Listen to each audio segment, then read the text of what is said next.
Okay, good morning students. देखिए हम लोग स्टडी कर रहे थे सेपरेशन मेथड्स के बारे में। चैप्टर सेकंड के अंदर हमने मेटल नॉन मेटल्स को स्टडी किया, प्योर इम्प्योर सब्सटेंसेस को स्टडी किया।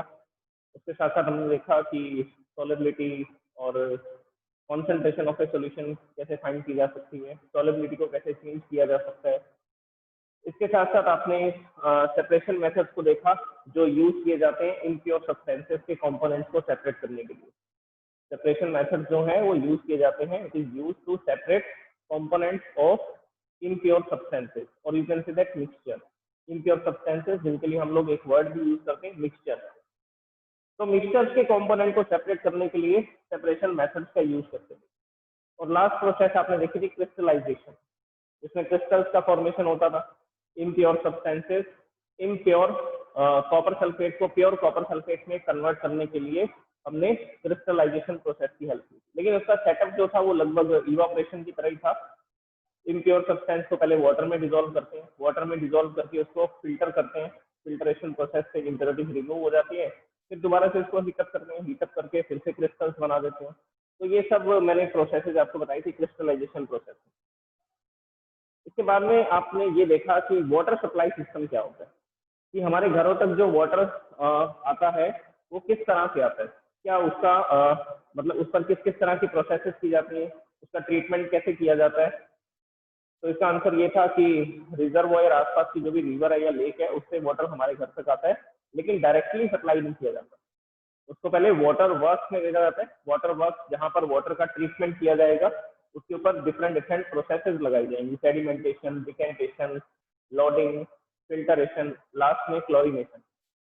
अब वाटर वर्क्स में वाटर को ट्रीट कर दिया, वाटर को साफ कर दिया, प्यूरिफाई कर दिया, उसके बाद वो उसको हाई स्टोरेज टैंक में स्टोर कर देते हैं। वाटर को हाई स्टोरेज टैंक में स्टोर कर देते हैं, और स्टोर करने के बाद फिर घरों तक क्या कर दिया जाता है, उसको सप्लाई कर दिया जाता है। फिर घरों तक उसको क्या कर देते हैं, सप्लाई कर देते हैं।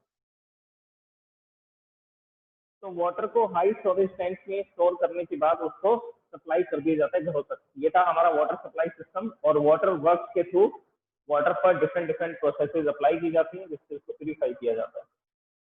ओके, अभी हम लास्ट टॉपिक पढ़ेंगे इस चैप्टर का, which is differences between physical and chemical changes. Differences between physical and chemical changes. तो सबसे पहले मैं इसके डिफरेंसेस लिखता हूँ, आप डिफरेंसेस को स्टडी कर लीजिए, उसके बाद हम देखेंगे इसके एग्जाम्पल्स। क्योंकि पहले ये पता होना चाहिए ना कि कौन से चेंज को फिजिकल चेंज बोलेंगे और कौन से चेंज को केमिकल चेंज बोलेंगे।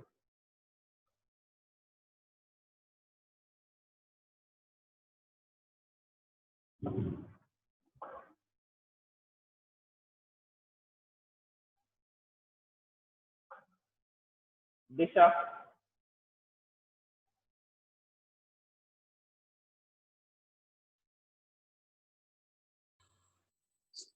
यस दिशा,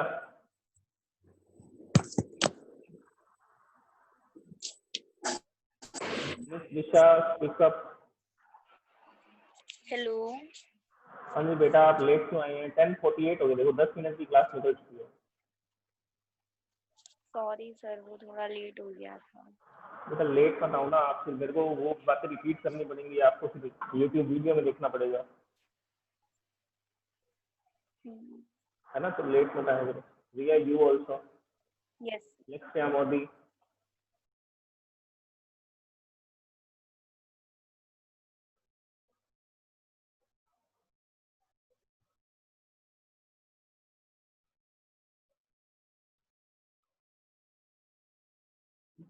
तो हम लोग बात करेंगे फिजिकल एंड केमिकल चेंजेस।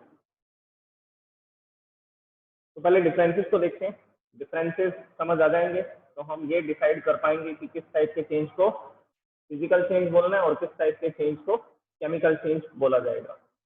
देखिए, इसमें जब भी क्वेश्चन आता है तो आइडेंटिफिकेशन का क्वेश्चन आता है। आपको एक प्रोसेस लिख करके दी जाएगी और बोला जाएगा कि ये फिजिकल चेंज है या केमिकल चेंज है, ये फिजिकल चेंज है या केमिकल चेंज है। Physical change, and second we are going to study about the chemical change. उसके पॉइंट्स लिखता हूँ, उन पॉइंट्स के थ्रू हम डिफरेंशिएट करेंगे। फिर the first point is no new substance, no new substance is form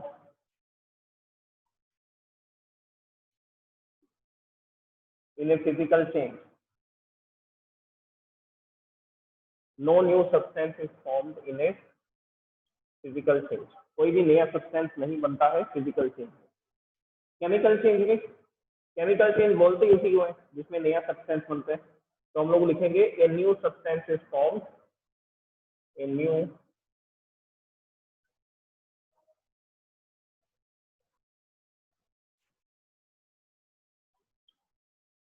substance is formed in a chemical change, in a chemical change। देखिए ये सबसे इंपॉर्टेंट पॉइंट है और इसी पॉइंट से हम लोग ये डिसाइड करते हैं कि कौन सा फिजिकल चेंज है और कौन सा केमिकल चेंज है। बाकी पॉइंट्स भी इंपॉर्टेंट है लेकिन ये वो पॉइंट है जिससे हम डिसाइड करेंगे कि केमिकल चेंज हो रहा है या फिजिकल चेंज हो रहा है। ओके, अभी इन बातों को आप ध्यान से समझिए। No new substance is formed in a physical change.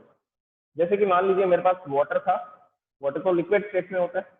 यहाँ पर मैं इसका डिस्क्रिप्शन लिखता हूँ, वाटर, इसको हम लोग हीटअप कर रहे हैं। हीटअप करने पर वो किस में कन्वर्ट हो रहा है, वो वेपर में कन्वर्ट हो रहा है। तो वाटर एक बीकर के अंदर था जिसके बीच में स्पेसेस बहुत कम थे। ये वाटर पार्टिकल्स हैं। वाटर पार्टिकल्स, वाटर का कॉम्पोजिशन क्या है, H2O। इसमें हाइड्रोजन के 2 पार्टिकल होते हैं और ऑक्सीजन का 1 पार्टिकल होता है। और हाइड्रोजन के 2 एटम है और ऑक्सीजन का एक एटम है। इससे क्या बनता है, इससे H2O मॉलिक्यूल बनता है, या आप बोल सकते हैं H2O का पार्टिकल बनता है।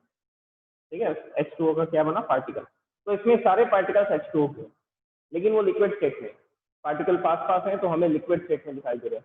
अब मैंने इसको हीटअप किया, हीटअप करने पर क्या होगा, ये वेपर की फॉर्म में कन्वर्ट होगा। ये पार्टिकल्स ऐसा लूजली स्टेज हो जाएंगे, दूर दूर चले जाएंगे और ये किस फॉर्म में कन्वर्ट हो जाएगा, वेपर की फॉर्म में। लेकिन पार्टिकल्स तो H2O के हैं ना, चाहे वो लिक्विड स्टेट में है तब भी H2O के पार्टिकल है, वो गैस स्टेट में है तब भी वो H2O के पार्टिकल है। इनके बीच के स्पेसेस भी तो इंक्रीज हो रहे हैं। जब स्पेसेस कम है तो लिक्विड स्टेट में है, जब स्पेसेस ज्यादा है तो वो गैस स्टेट में है। लेकिन मटेरियल नहीं बदल रहा और कोई भी नया सब्सटेंस नहीं बन रहा। अगर कोई भी नया सब्सटेंस नहीं बन रहा तो हम बोलेंगे it is a physical change. इसमें कोई न्यू सब्सटेंस नहीं बन रहा तो ये फिजिकल चेंज, ये वेपोराइजेशन प्रोसेस है, लिक्विड से गैस में कन्वर्ट करना। लिक्विड से गैस में कन्वर्ट करना, this is known as vaporisation. तो वेपोराइजेशन एक फिजिकल चेंज, वेपोराइजेशन एक फिजिकल चेंज। ओके, तो सब्सटेंस चेंज नहीं हुआ। यहाँ पर भी वाटर के पार्टिकल्स थे, H2O के पार्टिकल्स थे सारे के सारे, बस वो लिक्विड स्टेट में था और बाद में वो गैस में कन्वर्ट हो गया। लेकिन पार्टिकल्स अभी भी सारे किसके हैं, H2O के ही हैं। तो सब्सटेंस चेंज नहीं हुआ। इसमें देखिए केमिकल रिएक्शन में, केमिकल चेंज में, carbon react with oxygen to form carbon dioxide and energy. देखिए ये रिएक्शन हम लोग कराते हैं कोल को बर्न करके। ये रिएक्शन हम लोग करवाते हैं कोल को बर्न करते हैं, बर्निंग ऑफ कोल बोल सकते हैं। कोयले को जलाते हैं, कोयले के अंदर मोस्टली कार्बन होता है और कार्बन ऑक्सीजन से रिएक्शन करता है और कार्बन डाइऑक्साइड गैस बनाता है और इस रिएक्शन में एनर्जी रिलीज होती है। इस एनर्जी को हम लोग यूटिलाइज करते हैं फूड प्रिपेयर करने में, खाना बनाने में यूज कर सकते हैं। इंडस्ट्रीज के अंदर इसका यूज किया जा सकता है मेटल्स को मेल्ट करने के लिए। मेटल्स को मेल्ट करने के लिए इस एनर्जी का यूज किया जाता है। कोयले को जला करके एनर्जी प्रोड्यूस करते हैं और उस एनर्जी से मेटल्स को मेल्ट कर लेते हैं। एनीवेज ये रिएक्शन की जाती है एनर्जी प्रोड्यूस करने के लिए और ये एक केमिकल चेंज है। मैं इसको केमिकल चेंज क्यों बोल रहा हूँ, अब उसका कारण समझ लीजिए। सबसे पहली बात, ये कार्बन है और ये सॉलिड है, तो मैं इसकी सब स्क्रिप्ट में S लिख देता हूँ। ये ऑक्सीजन है, oxygen is a gas and carbon dioxide is also a gas. Carbon dioxide भी क्या है, कार्बन डाइऑक्साइड भी एक गैस है। ये कार्बन, ये तो कार्बन तो ब्लैक कलर का सब्सटेंस था, सॉलिड सब्सटेंस है। ये कलरलेस गैस है, ये कलरलेस गैस है। अब देखिए जो CO2 गैस बन रही है वो एक नया सब्सटेंस है। क्यों बोल रहे हैं नया सब्सटेंस, क्योंकि इसकी प्रॉपर्टी ना तो कार्बन से मैच करती है और इसकी प्रॉपर्टी ना तो ऑक्सीजन से मैच करती है। तो ये एक नया सब्सटेंस क्यों है, क्योंकि इसकी प्रॉपर्टीज ना तो कार्बन से मैच कर रही है ना ऑक्सीजन से मैच कर रही है। कार्बन तो एक सॉलिड था, ब्लैक कलर का सब्सटेंस था, जबकि कार्बन डाइऑक्साइड तो एक गैस है, ट्रांसपेरेंट गैस है। ऑक्सीजन एक गैस थी, ये CO2 एक गैस है। लेकिन ऑक्सीजन और CO2 ये दोनों अलग अलग गैस है, दोनों अलग अलग सब्सटेंस है। तो ये एक नया सब्सटेंस है जिसकी प्रॉपर्टी ना तो ऑक्सीजन से मैच कर रही है ना कार्बन से मैच कर रही है। अब ध्यान से सुनिए, एक प्रॉपर्टी मैं आपको और बताता हूँ, मास। कार्बन का मास है 12 यूनिट, यूनिट्स में मेजर किया जाता है, एटॉमिक मास यूनिट बोलते हैं, ये आगे के चैप्टर्स में आ जाएगा केमिस्ट्री के अंदर ही। कार्बन का मास है 12 यूनिट, ऑक्सीजन का मास है 32 यूनिट, और कार्बन डाइऑक्साइड का मास होता है 44 यूनिट। अब आप देख लीजिए मास भी तो मैच नहीं कर रहे। कार्बन डाइऑक्साइड का मास ना तो कार्बन से मैच कर रहा है ना ही ऑक्सीजन से मैच कर रहा है। तभी तो मैं बोल रहा हूँ इसकी प्रॉपर्टी ना तो ऑक्सीजन से मैच कर रही है ना कार्बन से मैच कर रही है। कलर भी चेंज हो गया, स्टेट भी चेंज हो गई, तो ये एक नया सब्सटेंस बन गया। तो ये क्या बन गया? नया सब्सटेंस। तो कार्बन डाइऑक्साइड का तो मास होता है 44 यूनिट, ऑक्सीजन का मास होता है 32 यूनिट, O2 जिससे लिखते हैं, O2 का मास है 32 यूनिट। तो इनके मास भी मैच नहीं कर रहे, इनकी प्रॉपर्टीज भी मैच नहीं कर रही। वो एक नया सब्सटेंस बन गया जिसकी प्रॉपर्टी दूसरे सब्सटेंस के साथ मैच नहीं कर रही। तो इसीलिए तो बोल रहे हैं कि जब न्यू सब्सटेंस बनेगा उसी को तो क्या बोलते हैं? केमिकल चेंज बोलते हैं। केमिकल चेंज का मेन रूल यही है कि जहां पर नया सब्सटेंस बन रहा है वो केमिकल चेंज है, जहां पर नया सब्सटेंस बन रहा है वो केमिकल चेंज है। अब इस केमिकल रिएक्शन में देखो क्या क्या बातें और मैं आपको बताता हूँ। इनको बोलते हैं रिएक्टेंट, जो केमिकल रिएक्शन में पार्टिसिपेट कर रहे हैं। और जो केमिकल रिएक्शन के बाद में बन रहा है, केमिकल रिएक्शन के बाद में जो बना उसको बोलते हैं प्रोडक्ट। तो रिएक्टेंट क्या होता है? डेफिनेशन सुनिए। रिएक्टेंट्स आर दो substances which participate in A chemical reaction. Reactant वो सब्सटेंस होते हैं जो किसी केमिकल रिएक्शन में पार्टिसिपेट करते हैं। रिएक्टेंट वो सब्सटेंसेस होते हैं जो किसी केमिकल रिएक्शन में पार्टिसिपेट करते हैं। Products are the substances which are being formed after a chemical reaction. Product वो सब्सटेंस होते हैं जो किसी केमिकल रिएक्शन के बाद में बनते हैं। प्रोडक्ट वो सब्सटेंस होते हैं जो किसी केमिकल रिएक्शन के बाद में बनते हैं। ओके, और इसकी प्रॉपर्टीज एंटायरली डिफरेंट होती हैं रिएक्टेंट से। जो प्रोडक्ट बनता है ना, प्रोडक्ट की प्रॉपर्टी किससे मैच नहीं करती? रिएक्टेंट से मैच नहीं करती। कंप्लीटली डिफरेंट प्रॉपर्टीज होती हैं प्रोडक्ट की, कंप्लीटली डिफरेंट प्रॉपर्टीज होती हैं प्रोडक्ट की। ओके, तो this is a chemical change. नया सब्सटेंस बना, नया सब्सटेंस बना मतलब केमिकल चेंज। इसमें कोई नया सब्सटेंस नहीं बन रहा, इसमें सिर्फ स्टेट चेंज हो रही है, लिक्विड से गैस में या गैस से लिक्विड में। अब देखिए सेकेंड पॉइंट में लिखता हूँ,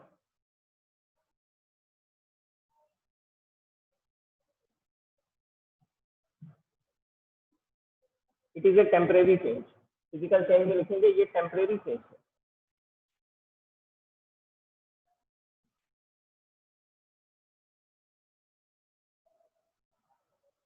it is A temporary change.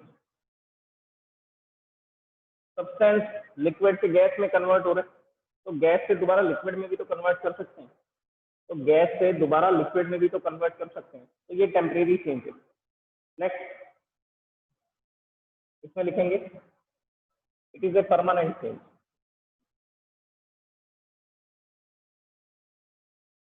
It is a permanent change. देखिए ये एक परमानेंट चेंज है।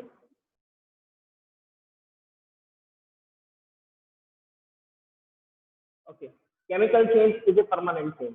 अभी मैंने कुछ एग्जांपल लिखे थे, वो एग्जांपल दोबारा से देखिए। यहाँ पर मैंने आपको बताया था कि वाटर को हम लोग हीट अप कर रहे हैं, गर्म कर रहे हैं, गर्म करने से वो किसमें कन्वर्ट हो रहा है? वो वेपर में कन्वर्ट हो रहा है, गैस की फॉर्म में कन्वर्ट हो रहा है, और इस प्रोसेस को बोला जाता है वेपोराइजेशन। इस प्रोसेस को क्या बोलते हैं? वेपोराइजेशन। तो ये वेपोराइजेशन है। अच्छा, अगर मैं इसको ठंडा करूं तो गर्म करने पर वाटर से गैस बन रही है, तो गैस को ठंडा करेंगे तो क्या होगा? पार्टिकल्स फिर से पास पास आ जाएंगे। अगर गैस के पार्टिकल्स को हम कूल डाउन करेंगे, अगर हम किसी गैस को कूल डाउन करेंगे, ठंडा करेंगे, तो पार्टिकल्स क्लोजली स्पेस्ड हो जाएंगे, पास पास आ जाएंगे। क्लोजली स्पेस्ड होने से वो एक दूसरे पर अट्रैक्शन फोर्स लगाएंगे, अट्रैक्शन फोर्स लगाएंगे तो वो किस स्टेट में आ जाएगा? वो आ जाएगा लिक्विड स्टेट में, वो आ जाएगा लिक्विड स्टेट में। तो वेपर को दोबारा से लिक्विड वाटर में कन्वर्ट किया जा सकता है, और इस प्रोसेस को बोलते हैं कंडेंसेशन।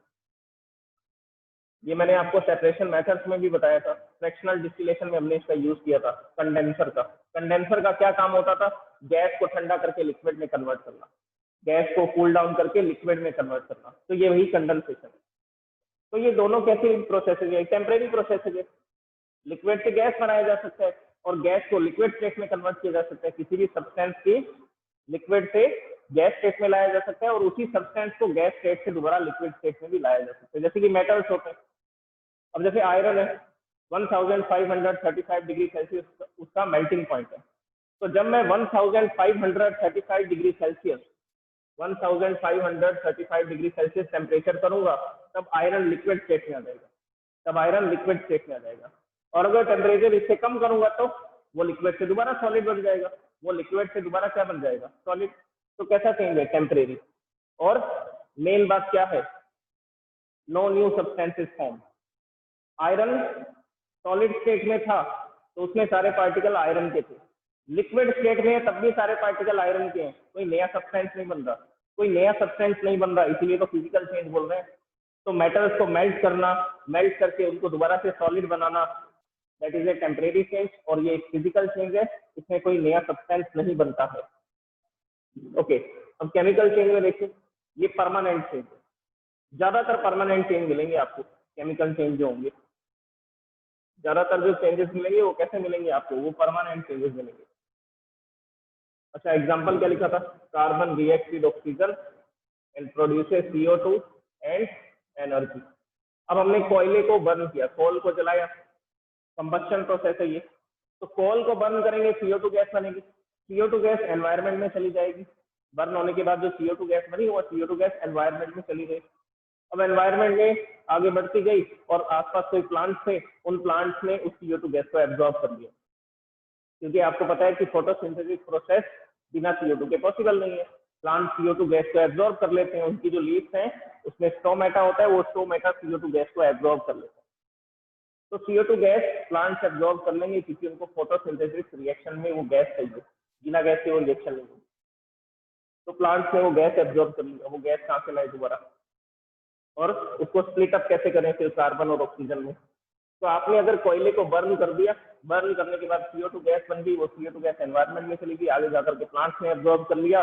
अब हम उस CO2 गैस को नहीं ला पा रहे हैं और दोबारा से क्या नहीं मिल पा रहा हमें, कार्बन और ऑक्सीजन।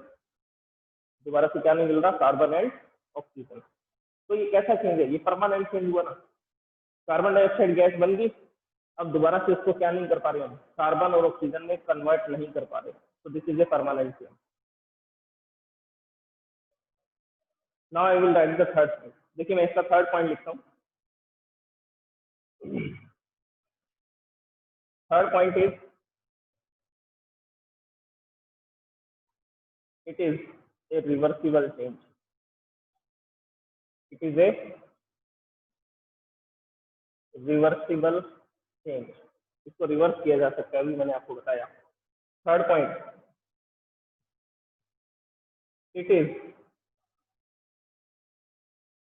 यूजुअली, ज्यादातर, it is usually irreversible change.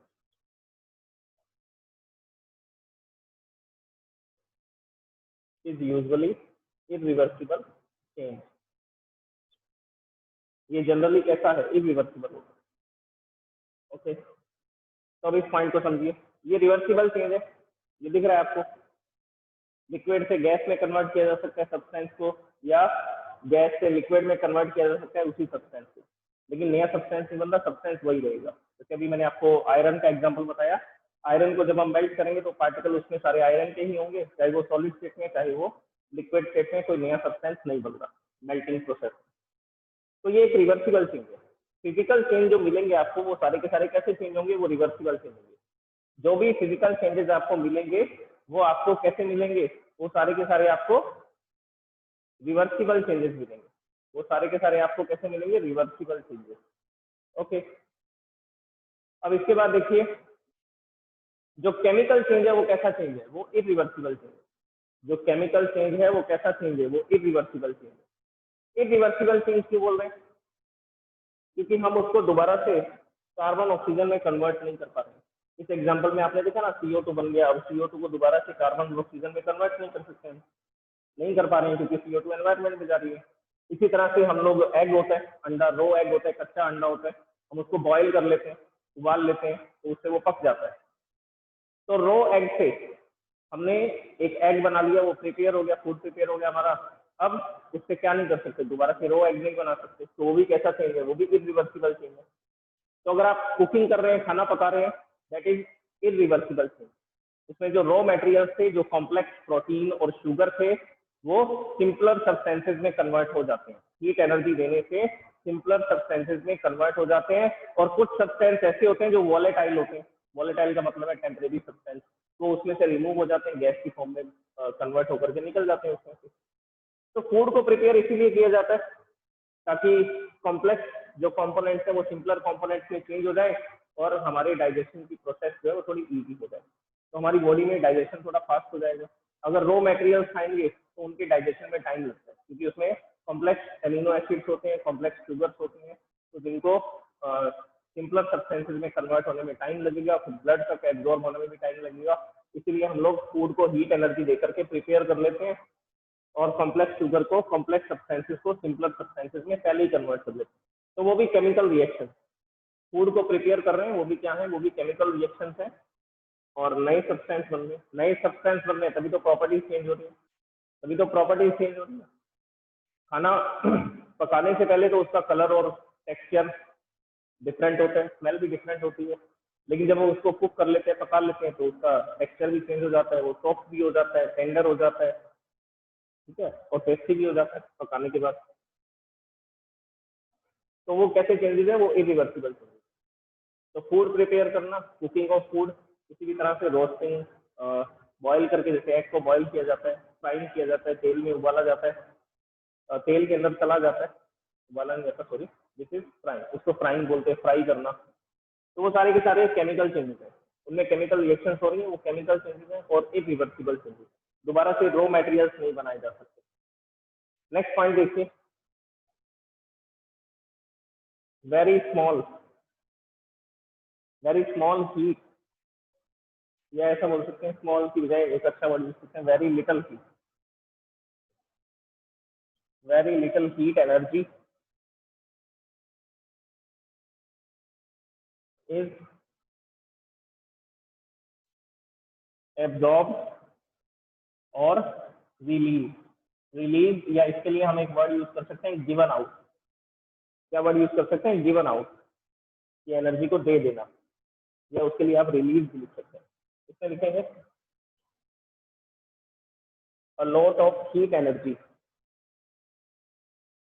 a lot of heat energy is absorbed or released. A lot of heat energy is absorbed or released.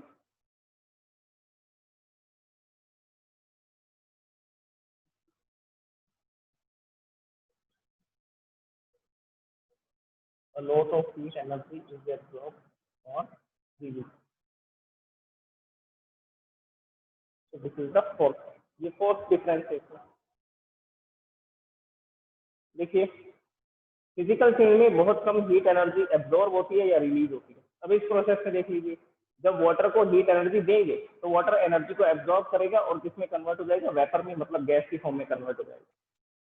और जब हम इसको कूल डाउन करेंगे तो गैस अपनी एनर्जी को रेडिएट करेगी। जब हम इसको ठंडा कर रहे हैं तो इसका क्या मतलब है, ये अपनी एनर्जी को रेडिएट कर रहा है, एमिट कर रहा है, अपने अंदर से निकाल रहा है। तो एनर्जी को निकाल रहा है, धीरे धीरे ठंडा होता जा रहा है और किसमें कन्वर्ट हो रहा है, वाटर में, लिक्विड स्टेट में कन्वर्ट हो रहा है।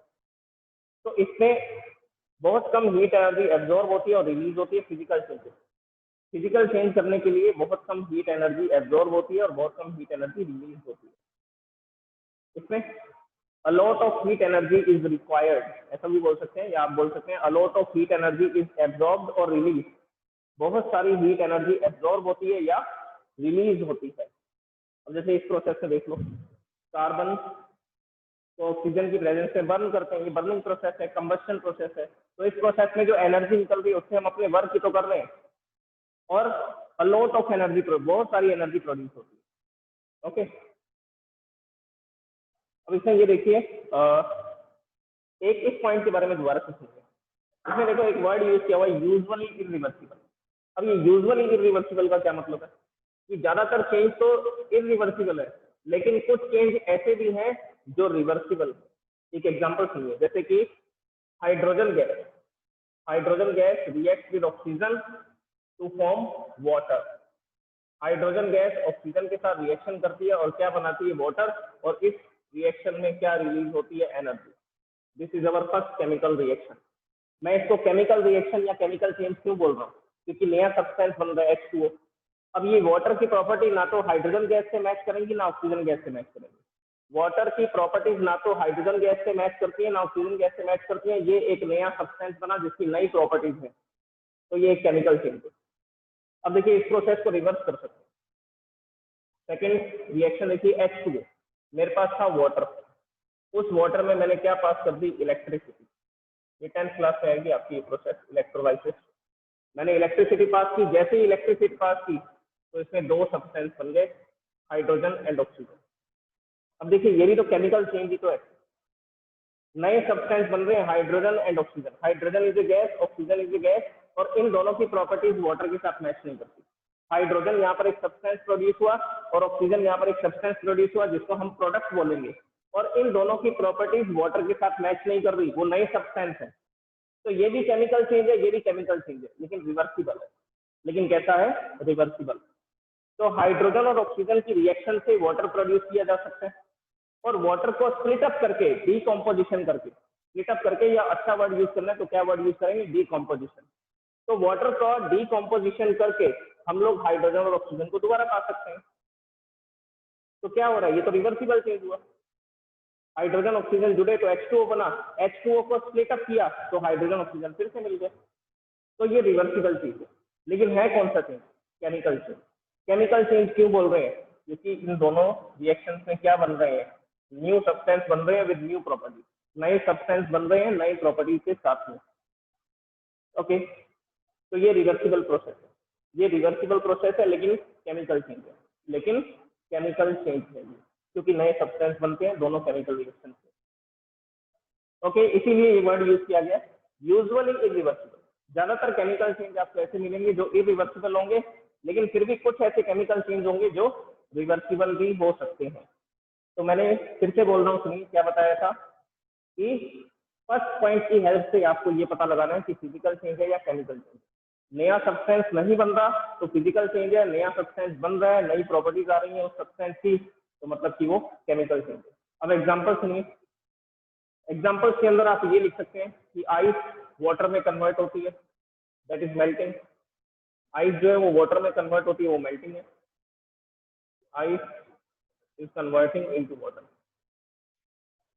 सॉलिड लिक्विड में कन्वर्ट हो रहा है। ठंडा करेंगे तो क्या होगा? इसको कूल डाउन करेंगे तो वाटर दोबारा से आइस में कन्वर्ट हो सकता है। Reversible change, reversible change. और इंपॉर्टेंट बात सुनिए, जो हम लोग मिक्सचर बनाते हैं, जो हम लोग मिक्सचर बनाते हैं, सॉल्यूशन बनाते हैं, वो भी फिजिकल चेंज है। सॉल्यूशन को सेपरेट भी तो कर सकते हैं। सेपरेशन मेथड बताए ना मैंने आपको, 10 सेपरेशन मेथड्स बताए। तो अगर आपने कोई मिक्सचर बनाया जिसमें अलग अलग सब्सटेंसेस को मिक्सअप किया, जैसे सॉल्ट सॉल्यूशन बनाया, सॉल्ट और वाटर को मिक्सअप किया, तो इवापोरेशन की हेल्प से हम लोग क्या कर सकते हैं? वाटर को और सॉल्ट को सेपरेट कर सकते हैं with the help of the process of evaporation. तो वो एक फिजिकल चेंज है। सॉल्ट प्लस वाटर क्या बनेगा? Salt solution. और ये क्या है? ये एक मिक्सचर है, और मिक्सचर के सब्सटेंसेस को सेपरेट, ये एक फिजिकल चेंज है। सॉल्ट और वाटर को मिक्सअप कर रहे हैं सिर्फ हम, ऐसा नहीं है कि वो केमिकल रिएक्शन कर रहे हैं। अब एक एग्जांपल और सुनिए मिक्सचर का, और उसी एग्जांपल से मैं आपको केमिकल चेंज भी बताऊंगा। जैसे मेरे पास आयरन था, आयरन पाउडर की फॉर्म में, फाइलिंग, जिसको आयरन फाइलिंग बोलते हैं, ग्रे कलर का होता है। और मेरे पास सल्फर है, सल्फर जो है वो येलो कलर का पाउडर है। तो आयरन भी पाउडर की फॉर्म में, सल्फर भी पाउडर की फॉर्म में, दोनों को मैंने मिक्सअप कर दिया। दोनों को मैंने क्या कर दिया? मिक्सअप कर दिया। तो देखिए आयरन और सल्फर, इन दोनों को मैंने फिजिकली मिक्सअप किया। फिजिकली मिक्सअप करने से एक मिक्सचर बन गया, और उस मिक्सचर के अंदर क्या है? उस मिक्सचर में आपको आयरन और सल्फर दोनों के पार्टिकल्स दिखाई देंगे। आयरन जो है वो ग्रे कलर का दिख रहा है, सल्फर जो है वो येलो कलर का दिख रहा है। अब इस मिक्सचर के पास में जब मैं मैग्नेट लेकर के आऊंगा, तो वो मैग्नेट से क्या होगा? आयरन को हम लोग अट्रैक्ट कर लेंगे। तो सल्फर में से, और ये जो मिक्सचर था, इस मिक्सचर में से हम आयरन को सेपरेट कर लेंगे, तो आयरन और सल्फर फिर सेपरेट हो जाएगा with the help of the magnet. तो फिजिकल प्रोसेस से हमने इनको मिक्सअप किया, मिक्सचर बनाया, दोनों पाउडर को मिक्सअप कर दिया, तो मिक्सचर बन गया। अब सेपरेट कर रहे हैं तो मैग्नेट से कर रहे हैं, ये भी एक फिजिकल प्रोसेस है। मैग्नेट को जैसे ही यहाँ लेकर के आएंगे आयरन के पार्टिकल्स को ये अट्रैक्ट कर लेगा और सारा का सारा आयरन यहाँ पर स्टिक हो जाएगा इस मैग्नेट पर, सेपरेट हो गया सल्फर और आयरन। तो ये फिजिकल चेंज है। अब केमिकल चेंज सुनिए, अगर मैं आयरन को हीटअप करता हूँ सल्फर की प्रेजेंस में, मैं इसको गर्म करता हूँ तो केमिकल रिएक्शन होती है और आयरन सल्फाइड एक नया मटेरियल बन जाता है, आयरन सल्फाइड। ये था आयरन, ये था सल्फर, दोनों को जैसे ही मैंने हीटअप किया ये तो बर्न होने शुरू हो गए, बर्निंग प्रोसेस हुई और क्या बन गया, आयरन सल्फाइड। बर्निंग प्रोसेस हुई और क्या बन गया, आयरन सल्फाइड। ये जो आयरन सल्फाइड है ये तो ब्लैक कलर का सब्सटेंस, ये तो कैसे कलर का सब्सटेंस है, ब्लैक कलर का। देखो नया सब्सटेंस बन गया। अब इसकी प्रॉपर्टी ना तो आयरन से मैच करती है ना इसकी प्रॉपर्टी सल्फर से मैच करती है। ये ग्रे कलर का था, ये येलो कलर का था, लेकिन ये तो ब्लैक कलर का है। उसके अलावा अगर मैं मैग्नेट को अब इसके पास में लेकर के आता हूँ तो देखता हूँ आयरन इससे अलग नहीं हो रहा। जब मैं मैग्नेट को इसके पास में लेकर के आ रहा हूँ तो आयरन इससे सेपरेट नहीं हो रहा, तो मतलब ये केमिकल चेंज है। केमिकली इन्होंने एक दूसरे के साथ रिएक्शन की, रिएक्शन करके नया सब्सटेंस बनाया। अब नए सब्सटेंस के अंदर आयरन तो है, लेकिन ये जो नया सब्सटेंस है इसकी प्रॉपर्टीज इन दोनों के साथ मैच नहीं करती। तो अब इस सब्सटेंस में से आयरन इसकी तरफ अट्रैक्टेड नहीं होगा, प्रॉपर्टीज चेंज हो चुकी है। अब ये मैग्नेट की तरफ अट्रैक्टेड नहीं होगा आयरन सल्फाइड। तो this is a chemical change. Cooking of food बता दिया मैंने। फर्मेंटेशन ऑफ मिल्क, दूध से दही बनाना, केमिकल चेंज। उसके अलावा कुकिंग ऑफ फूड हो गया। राइपनिंग ऑफ फ्रूट, फ्रूट का पकना। जो कच्चे फ्रूट होते हैं जैसे कि बनाना होता है वो ग्रीन कलर का होता है, जब पक जाता है तो येलो कलर का हो जाता है। तो ripening of fruit that is also a chemical change.